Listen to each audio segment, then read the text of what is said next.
Welcome to mister C tutorials. Today video వచ్చేసి డిఎస్సికి సంబంధించి ఎడ్యుకేషనల్ సైకాలజీ యొక్క ప్రీవియస్ క్వశ్చన్స్ అనేవి చేయడం అనేది జరుగుతుంది. ఈ యొక్క క్వశ్చన్స్ చేయడం వల్ల మనం ఇప్పటిదాకా చదివింది ఎంతవరకు మనకు అర్థమైంది అనేది ఒక రివిజన్లా ఉంటుంది. అదేవిధంగా ఆప్షన్ వైజ్ క్వశ్చన్స్ని ప్రిపేర్ అవ్వడానికి కూడా ఇది ఈజీగా ఉంటుంది. ఈ వీడియో మన ఛానల్ ఇంకా ఎవరైనా సబ్స్క్రైబ్ చేయలేకపోయినట్టయితే సబ్స్క్రైబ్ చేయగలరు. మీ ఎవరికైతే ఈ వీడియో ఉపయోగపడుతుంది అనుకుంటున్నారో వాళ్ళకి షేర్ చేయగలరు. టుడే వీడియో వచ్చేసి ఎడ్యుకేషనల్ సైకాలజీ అని చెప్పాను కదా, డిఎస్సికి సంబంధించి 8 మార్క్స్ అనేవి ఎడ్యుకేషనల్ సైకాలజీలో రాబోతున్నాయి. దానికి సంబంధించి 16 క్వశ్చన్స్ అనేవి ఇస్తారు. వాటిని మనం ఆన్సర్ చేసినట్టయితే మనం 8 మార్క్స్ అనేవి గెయిన్ చేయొచ్చు. ఇది కొంచెం అవగాహనతో కూడిన క్వశ్చన్స్ అనేవి దీనిలో రావడం అనేది జరుగుతుంది. సో మనం ఎంత సబ్జెక్ట్ చదివినా దాన్ని క్వశ్చన్కి తగ్గట్టుగా మార్చుకున్నప్పుడు మాత్రమే సైకాలజీలో మనకి మంచి మార్క్స్ అనేవి రావడం అనేది జరుగుతుంది. ఇప్పుడు ఫస్ట్ క్వశ్చన్ నుండి చూద్దాం ఒకసారి.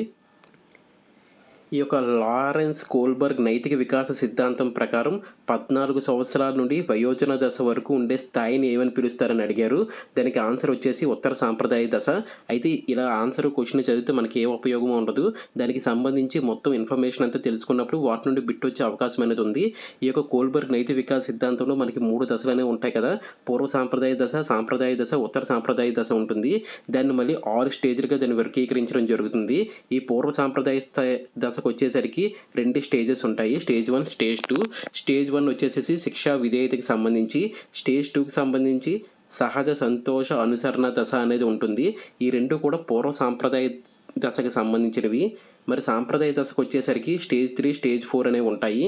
స్టేజ్ 3కి సంబంధించి మంచి బాలురు మరియు బాలిక నీతి అనేవి సాంప్రదాయ దశలోకి వస్తుంది. స్టేజ్ 4కి వచ్చేసరికి అధికారం, సాంఘిక క్రమ నీతి నిర్వహణ అనేది స్టేజ్ 4లో ఉంటుంది. ఈ 2 మనకి సాంప్రదాయ దశలో ఉంటుంది. ఉత్తర సాంప్రదాయ దశకు వచ్చేసరికి స్టేజ్ 5, స్టేజ్ 6 ఉంటాయి.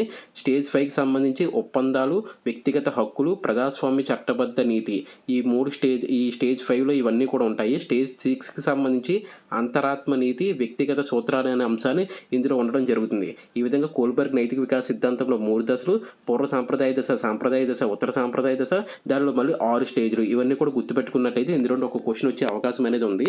ఇది ఫస్ట్ క్వశ్చన్కి సంబంధించి. నెక్స్ట్ క్వశ్చన్ చూసినట్టయితే, క్రింది వారిలో ప్రవర్తనవాదాన్ని ప్రవేశపెట్టిన వారు ఎవరని అడుగుతున్నారు. ప్రవర్తనవాదం అనేది ఎవరు ప్రవేశపెట్టారు, బిహేవియరిజం అనేది ఎవరు ప్రవేశపెట్టారని అడిగితే దానికి ఆన్సర్ వచ్చేసరికి జాన్ బి వాట్సన్. కింది వాటిలో జాన్ బి వాట్సన్ దేన్ని ప్రవేశపెట్టారని తర్వాత క్వశ్చన్ అడగొచ్చు. దానికి సంబంధించి ప్రవర్తనవాదం అనేది ఆన్సర్ అవుతుంది. మరి మ్యాక్స్ వర్తీమర్ అనేవాడు గెస్టాల్ట్ వాదానికి సంబంధించిన వ్యక్తి. ఈ కాఫ్కా, కోహిలర్ అనే వ్యక్తులు కూడా గెస్టాల్ట్ వాదానికి సంబంధించిన వారే. ఈ మ్యాక్స్ వర్తీమర్, కాఫ్కా, కోహిలర్ కలిపి వాళ్ళ ముగ్గురిని కలిపి మనకి గెస్టాల్ట్ వాద త్రిమూర్తులు అని పిలవడం అనేది జరుగుతుంది. అలాంటి బిట్లు కూడా వస్తాయి నెక్స్ట్ క్వశ్చన్స్లో. సిగ్మండ్ ఫ్రాయిడ్కి సంబంధించిన విషయాలు తెలుసు కదా మనకి. ఇడ్, ఈగో, సూపర్ ఈగోకి సంబంధించిన అంశాలు అనేవి సిగ్మండ్ ఫ్రాయిడ్కి సంబంధించినవి. జీన్ పియాజేకి సంబంధించి సంజ్ఞానాత్మక సిద్ధాంతం గురించి వివరించడం అనేది జరుగుతుంది. ఈ యొక్క వ్యక్తుల గురించి డైరెక్ట్ క్వశ్చన్స్ అనేవి వస్తాయి కాబట్టి వాటిని గుర్తుపెట్టుకోవాల్సిన అవసరం అయితే ఉంటుంది మనకి. నెక్స్ట్ వచ్చేసరికి ఎలిజబెత్ హర్లాక్ ప్రకారం 6 నుండి 10 సంవత్సరాల వరకు ఉండే దశను ఏమంటారంటే ఉత్తర బాల్య దశ అని చెప్పేసి అంటారు. 6 నుండి 10 సంవత్సరాలు. అయితే మరి కౌమార దశ అనేది ఏ ఇయర్స్ మధ్యలో ఉంటుందంటే 13 to 19 ఇయర్స్ అనేది కౌమార దశలో ఉంటుంది. పూర్వ బాల్య దశ వచ్చేసరికి 2 to 5 ఇయర్స్ మధ్యలో ఉంటుంది. యవ్వన ఆరంభ దశ వచ్చేసరికి 11 to 12 ఇయర్స్లో ఉంటుంది. మొత్తం ఎలిజబెత్ హర్లాక్ సంబంధించి అన్ని దశలు కూడా గుర్తుపెట్టుకునే ప్రయత్నం చేయండి. దాంట్లో సంబంధించి ఒక బిట్ వచ్చే అవకాశం ఉంది. ఇక్కడ ఉత్తర బాల్య దశ 6 to 10 ఇయర్స్, కౌమార దశ 13 to 19 ఇయర్స్, పూర్వ బాల్య దశ 2 to 5 ఇయర్స్, యవ్వన ఆరంభ దశ 11 to 12 ఇయర్స్. ఈ 4 కూడా దీంట్లో ఉండడం అనేది జరుగుతుంది. నెక్స్ట్ చూసినట్టయితే, క్రింది వాటిలో చికిత్సా పద్ధతిగా పిలువబడేది ఏది అని అడుగుతున్నారు. వ్యక్తి అధ్యయన పద్ధతిని మనం చికిత్సా పద్ధతి అని పిలవడం అనేది జరుగుతుంది.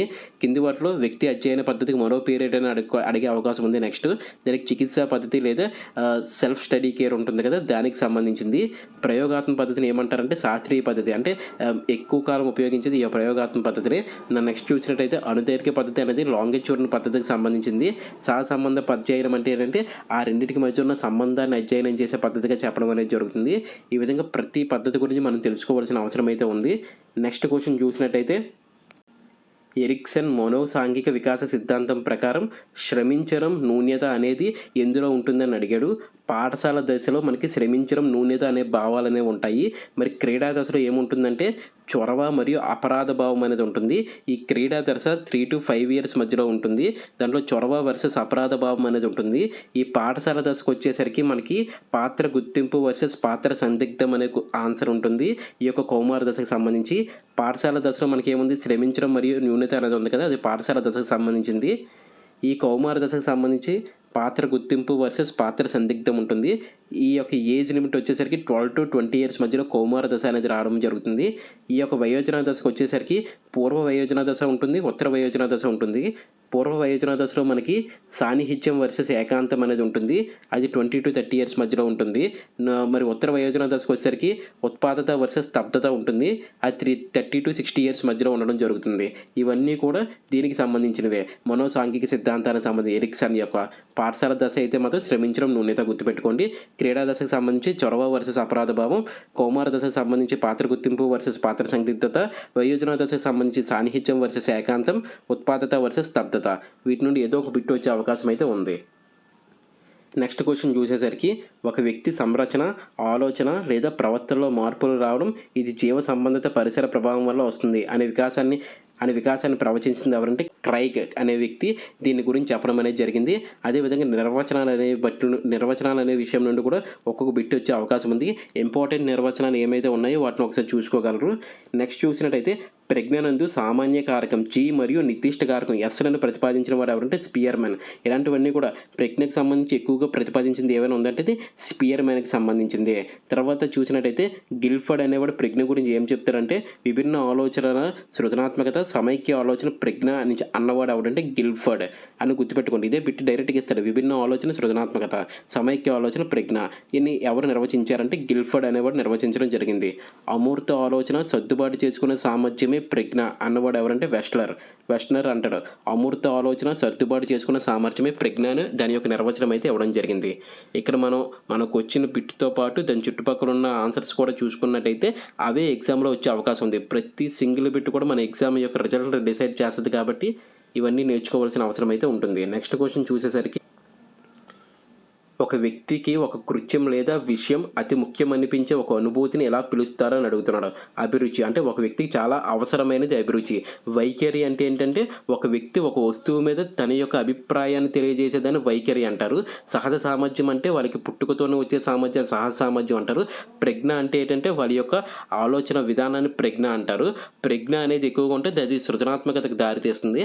అదేవిధంగా సహజ సామర్థ్యం అనేది పుట్టుకతో వస్తుంది. వైఖరి అనేది ఒక వస్తువు మీద అతనికి ఉండే ఆలోచన విధానం అవుతుంది. ఇక్కడ అభిరుచి అనేది ఒక వ్యక్తికి ఒక కృత్యం లేదా విషయం అతి ముఖ్యమనిపించే అనుభూతిని మనం అభిరుచి అని చెప్పేసి చెప్పడం అనేది జరుగుతుంది. ఇవన్నీ కూడా దగ్గర సెంటెన్సే. ఒకసారి జాగ్రత్తగా చూసుకోండి. వాటికి సంబంధించి చిన్నదే కదా అని వదిలేస్తే అదే బిట్ ఎగ్జామ్లో రాబోతుంది. నెక్స్ట్ చూసినట్టే ఈ యొక్క ఎలిజబెత్ హర్లాక్ గురించి దగ్గర 3 క్వశ్చన్స్ అప్పుడే వచ్చాయి. డెవలప్మెంటల్ సైకాలజీ ఏ లైఫ్ స్పాన్ అప్రోచ్ అనే సాంఘిక సమూహ రకం కానిది ఏది అని అడుగుతున్నాడు. కానిది అవునా కానిదా అనేది క్వశ్చన్లో జాగ్రత్తగా చూడండి. అవును కాదని ఆన్సర్స్ ఖచ్చితంగా ఇస్తున్నాడు. అందుకని ఎలిజబెత్ ఇవన్నీ కూడా దగ్గర సెంటెన్సే. ఒకసారి జాగ్రత్తగా చూసుకోండి. వాటికి సంబంధించి చిన్నదే కదా అని వదిలేస్తే అదే బిట్ ఎగ్జామ్లో రాబోతుంది. నెక్స్ట్ చూసినట్టే ఈ యొక్క ఎలిజబెత్ హర్లాక్ గురించి దగ్గర 3 క్వశ్చన్స్ అప్పుడే వచ్చాయి. డెవలప్మెంటల్ సైకాలజీ ఏ లైఫ్ స్పాన్ అప్రోచ్ అనే సాంఘిక సమూహ రకం కానిది ఏది అని అడుగుతున్నాడు. కానిది అవునా కానిదా అనేది క్వశ్చన్లో జాగ్రత్తగా చూడండి. అవును కాదని ఆన్సర్స్ ఖచ్చితంగా ఇస్తున్నాడు. అందుకని ఎలిజబెత్ హర్లాక్ ప్రకారం ఆ యొక్క డెవలప్మెంటల్ సైకాలజీ ఏ లైఫ్ స్పాన్ అప్రోచ్ ప్రకారం సాంఘిక సమూహ రకం కానిది ఏదంటే అవ్యవస్థీకృత సమూహాలు అనేవి సాంఘిక సమూహ రకం అయితే కాదు.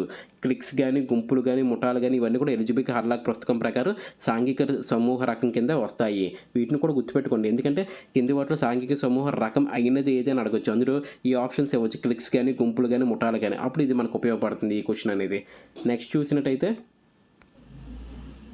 రక్షక తంత్రాలకు సంబంధించిన క్వశ్చన్ ఇది. భగ్న ప్రేమికుడు కవిగా మారడం ఉద్ధతీకరణ అంటే ఒక దాని నుండి బయటికి రావడానికి ఇంకొక పద్ధతిని ఎంచుకోవడం ఈ యొక్క ఉద్ధతీకరణ. భగ్న ప్రేమికుడు కవిగా మారడం అనేది ఉద్ధతీకరణ కింద వస్తుంది. మరి ప్రతిచర్య నిర్మితి అనేది ఏ విధంగా వస్తుందంటే మనసులో మాట వ్యతిరేకంగా చెప్పడం, మనసులో మంచి అనుకున్న బయటికి చెడుగా చెప్పడం, లేదా మనసులో చెడుగా అనుకుని బయటికి మంచిగా చెప్పడం, ఇవన్నీ కూడా ప్రతిచర్య నిర్మితి కింద వస్తుంది. ఇవన్నీ కూడా అప్లికేషన్ బిట్స్ అడుగుతారు. మనకి ఆ యొక్క సెంటెన్స్ యొక్క అర్థం తెలిస్తే మనం ఈజీగా దానికి అప్లికేషన్ అనేది యాడ్ చేయొచ్చు. ఉపసంహారం అనేది సమస్య నుండి పారిపోవడం, అంటే సమస్యను ఎదుర్కోవడం కాదు, సమస్య వస్తే దాని నుండి పారిపోవడమే ఉపసంహారం. విస్థాపన అంటే ఏంటంటే కోపతాపాలను తనకన్నా బలం తక్కువ ఉన్నవారిపై చూపించడం, అంటే అత్త మీద కోపం దుత్త మీద చూపించడం, అలాంటి ఆప్షన్స్ అనేవి ఇస్తుంటాడు. దానికి విస్థాపన అనేది ఉపయోగపడుతుంది. అంటే ఒకరి మీద వచ్చే కోపాన్ని తనకంటే బలమైన వారి మీద చూపించలేరు కాబట్టి తనకంటే తక్కువ బలం ఉన్న వాళ్ళ మీద చూపించాలని విస్థాపన అని చెప్పేసి అంటారు. ఈ విధంగా రక్షక తంత్రం నుండి ఒక బిట్ వస్తుంది కాబట్టి వాటిని చాలా జాగ్రత్తగా చూసుకోండి. ఒక 12 రక్షక తంత్రాల దాకా ఉంటాయి. వాటన్నిటిని కూడా అప్లికేషన్ ఓరియంటెడ్లో చూసుకోవడానికి ట్రై చేయండి. నెక్స్ట్ వచ్చేసరికి ఈ అభ్యసన సిద్ధాంతం అవధానం, ధారణ, నిష్పాదన, ప్రేరణ అనే సోపానాలు కలిగి ఉంటాయి. ఈ సోపానాలు వరుస క్రమం కూడా అడుగుతారు, జాగ్రత్తగా చూడండి. పరిశీలన అభ్యాసనం, పరిశీలన అభ్యాసనంలో అభ్యాస సిద్ధాంతం యొక్క సోపానాలు రాయండి అని అడుగుతారు. అప్పుడు అవధానం, ధారణ, అవధానం ఫస్ట్, ధారణ సెకండ్, నిష్పాదన 3, ప్రేరణ 4 వస్తుంది. ప్రేరణ అంటే పునర్బలం అనేది ఆన్సర్ అవుతుంది ఈ యొక్క పరిశీలన అభ్యాసనంకి సంబంధించి. మరి శాస్త్రీయ నిబంధనలో ఉన్న సోపానాలు ఏంటంటే పునర్బలం అనేది శాస్త్రీయ నిబంధన మొదటి సోపానం, విలుప్తీకరణ ఉంటుంది, ఆయత్న సిద్ధ సాధ్యం ఉంటుంది, సామాన్యీకరణం ఉంటుంది, విచక్షణ, ఉన్నత క్రమ నిబంధన. ఒక్కొక్కసారి వీటిని వరుస క్రమంలో అమర్చండి అని కూడా ఇస్తారు. సో ప్రతి నిబంధనలోనూ వాటి యొక్క సోపానాలు వరుస క్రమాన్ని కూడా తెలుసుకోవాల్సిన అవసరం అయితే ఉంది. నెక్స్ట్ కార్యసారథి సిద్ధాంతం చూసేసరికి దానికి సంబంధించి సోపానాలు పునర్బలం ఉంటుంది, కార్యక్రమాన అభ్యసనం ఉంటుంది, ఆకృతీకరించడం, 3 సోపానాలు అయితే ఈ యొక్క కార్యసాధక సిద్ధాంతానికి ఉండడం జరుగుతుంది. పరిశీలన అభ్యసనానికి సంబంధించి అవధానం, ధారణ, నిష్పాదన, ప్రేరణ అనేవి సోపానాలుగా కలిగి ఉండడం జరిగింది. నెక్స్ట్ క్వశ్చన్ చూసినట్టయితే మనకి ఒక పద్ధతిలో నేర్చుకున్న విషయం లేక పొందిన శిక్షణ వేరొక పరిస్థితిలో అభ్యసనాన్ని ఆటంకపరిస్తే అది ఏంది అని అడుగుతున్నాడు. ప్రతికూల అభ్యసన బదలాయింపు. అభ్యసన బదలాయింపులో ఒక 5 రకాల అభ్యసన బదలాయింపులు ఉంటాయి. వాటి కోసం చూసుకున్నట్టయితే ఈజీ బిట్ వస్తుంది ఇందులోండి. ఒక పద్ధతిలో నేర్చుకున్న విషయం లేక పొందిన శిక్షణ వేరొక పరిస్థితిలో దానికి ఆటంకం కలిగించింది అనుకో. ఇప్పుడు మనకి ఇండియాలో రైట్ సైడ్ స్టీరింగ్ ఉంటుంది, అది ఈ ఇంటర్నేషనల్లో లెఫ్ట్ సైడ్ స్టీరింగ్ ఉంటుంది. ఇక రైట్ సైడ్ డ్రైవింగ్ అలవాటు పడిపోయిన వాళ్ళకి అక్కడ లెఫ్ట్ సైడ్ డ్రైవింగ్ చేయడం కొంచెం కష్టంగా ఉంటుంది. కాబట్టి అక్కడ అభ్యసన బదలాయింపు అనేది ప్రతికూలకంగా ఉంటుంది. ఇలాంటి ఎగ్జాంపుల్స్ కూడా అక్కడ అడిగే అవకాశం ఉంది. అదే అనుకూల అభ్యసన బదలాయింపు అంటే ఏంటంటే అనుకూల ప్రభావం, ఇక్కడ నేర్చుకున్నది అక్కడ ఈజీగా చేయొచ్చు. శూన్య బదలాయింపు అంటే ఎటువంటి ప్రభావం లేకపోతుంది, అంటే అసలు చేయకపోయినా పెద్ద ఉపయోగం లేకపోయినప్పుడు. ద్విపార్శ్వ అభ్యసన బదలాయింపు, ఇది ఇంపార్టెంట్. కుడి అవయవంతో చేసే పని ఎడమ అవయవంతో కూడా చేయగలగడాన్ని ద్విపార్శ్వ అభ్యసన బదలాయింపు అని చెప్పేసి అనడం జరుగుతుంది. అంటే ఇప్పుడు కుడి చేత్తో రాయగలిగిన వాడు ఎడమ చేత్తో కూడా రాయగలిగిన, కుడి చేత్తో వంట చేయగలిగిన వాడు ఎడమ చేత్తో కూడా వంట చేయగలిగిన, ఇలా ఒక అవయవంతో చేయాల్సింది ఇంకో అవయవంతో కూడా చేసినట్టయితే దాన్ని ఏమంటారంటే ద్విపార్శ్వ అభ్యసన బదలాయింపు అని చెప్పేసి అనడం జరుగుతుంది. ఇందులో ఈ క్వశ్చన్స్ నుండి ఒకటి వచ్చే అవకాశం ఉంది. సో దాన్ని చూసుకోగలరు. నెక్స్ట్ క్వశ్చన్ చూసినట్టయితే నింద కంటే పొగడ్త, శిక్ష కంటే బహుమానం మంచి ఫలితాన్ని సాధించడానికి తోడ్పడతాయని చెప్పిన వాడు ఎవరంటే హర్నాక్. చెప్పిన కదా ఇందాక నిర్వచనాలు అనేవి ఖచ్చితంగా 3-4 బిట్స్ అనేవి నిర్వచనాల నుండి వస్తున్నాయి. కాబట్టి ఇంపార్టెంట్ నిర్వచనాలు అన్నీ కూడా చూసుకోండి. ఇక్కడ నింద కంటే పొగడ్త, శిక్ష కంటే బహుమానం మంచి ఫలితాన్ని సాధించడానికి తోడ్పడుతుందని చెప్పిన వాడు హర్నాక్.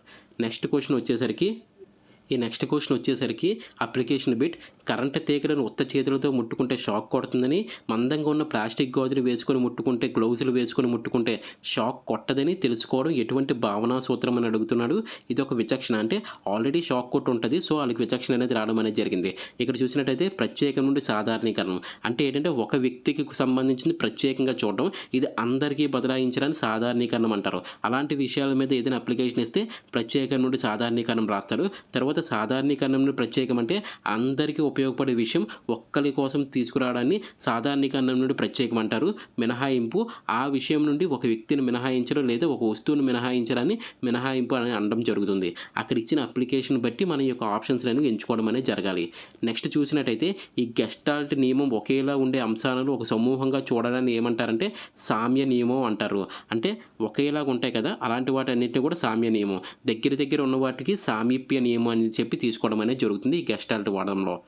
నెక్స్ట్ క్వశ్చన్ చూసినట్టయితే సరైన వయసు రానందున ఒక శిశువు కృత్యాన్ని సరిగ్గా చేయలేకపోతుంది.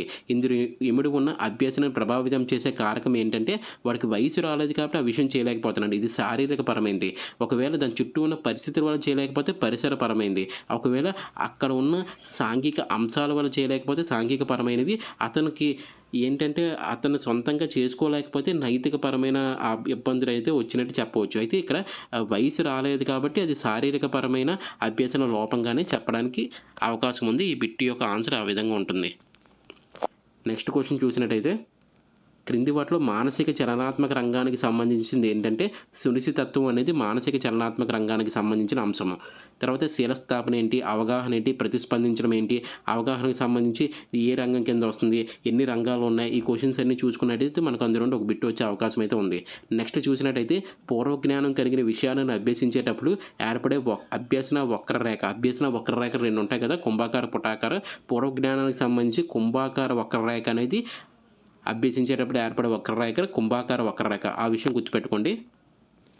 నెక్స్ట్ క్వశ్చన్ వచ్చేసరికి ప్రయోగాలు చేయడం ద్వారా గుర్తించుకోవడం ఏ స్మృతి విధానం. స్మృతి విస్మృతి ఉంటాయి కదా, స్మృతి విధానంలో చాలా రకాల స్మృతి విధానాలు ఉంటాయి, వాటి యొక్క ఆన్సర్ బట్టి చేయాలి. ప్రయోగాలు చేయడం ద్వారా గుర్తించుకోవడం అనేది క్రియాత్మక స్మృతి, ఎందుకంటే మనం ఆ పని చేస్తున్నాం కాబట్టి.